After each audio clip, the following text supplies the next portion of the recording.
মাগরিবের পরে কারোর সঙ্গে কথা না বলে এই দোয়াটি 7 বার পরে আল্লাহ তাআলার কাছে যা চাইবেন আল্লাহ আপনাকে তাই দান করবে।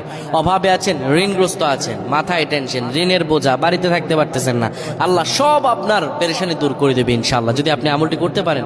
আমল মানুষের জীবন বদলিয়ে দেয়, আমল মানুষের জীবনকে পরিবর্তন করে দেয়। আল্লাহ তাআলা আপনার সব দোয়া কবুল করে নেবেন ইনশাআল্লাহ।